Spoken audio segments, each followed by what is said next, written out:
Greetings, friends. Mike Brennan here with another monthly video message from your RCS Director Schools.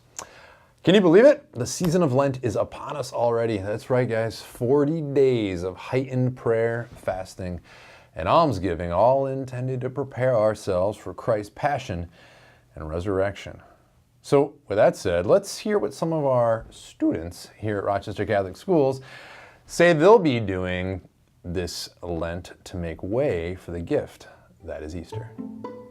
This year for Lent, I'm going to give up Sour Patch Kids. This year for Lent, I'm going to give up fish.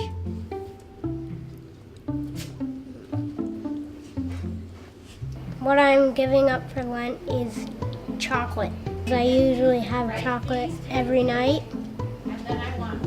So it's going to be hard not to eat chocolate. This year I'm planning to give up chocolate. So since he gave up his life, you're giving up something. For Lent, I'm giving up my favorite blanket. I think it's important because Jesus sacrificed his life for us, so we should sacrifice something for him. This year for Lent, I'm giving up playing on my phone.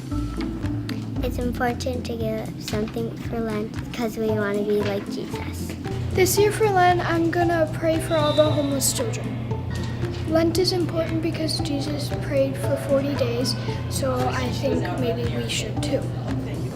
I have an arsenal of Nerf guns that I like to shoot my sister with, and I'm gonna give up my Nerf guns probably for Lent, and I'm just gonna lock them away in the closet. Lent is a time that it's not just something that you give up something and then it's over after 40 days. It's something that you need to think about after what Jesus did for you. He had to resist the temptation in the desert for 40 days, and it's really hard to resist temptations. This year for Lent, I'm going to be praying for the poor and needy. So I think it is important to give up something for Lent because Jesus fasted for 40 days in the desert and dealt with temptations with the devil. So this year for Lent, I'm going to give up candy, just any type of candy really.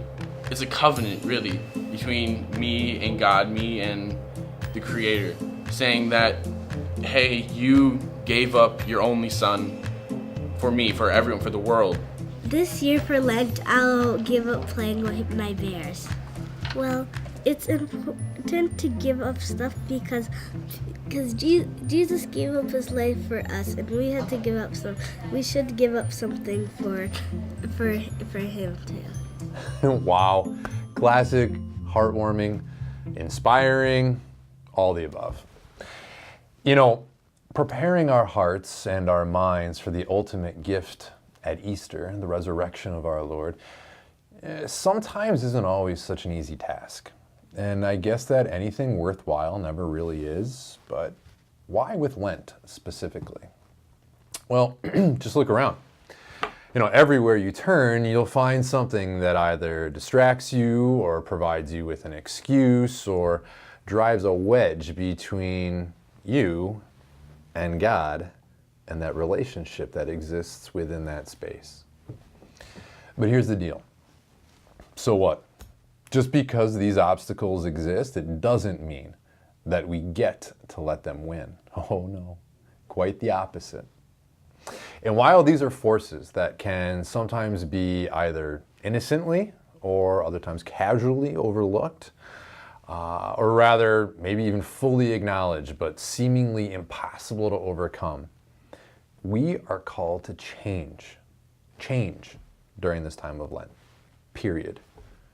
We're called to change our habits, change our minds and our ways of thinking, change how and what we prioritize. Folks, we're called to change our hearts, to soften them and to allow them to openly receive the graces of these 40 days of prayer and fasting. So, while it might be appealing to our waistlines to give up sweets, let's re-examine and reevaluate our Lenten fasts to be sure that they align with placing us in a position where we can grow closer to Christ. So, from all of us here at Rochester Catholic Schools, where we're growing together in mind, body, and spirit, Lenten blessings to you all.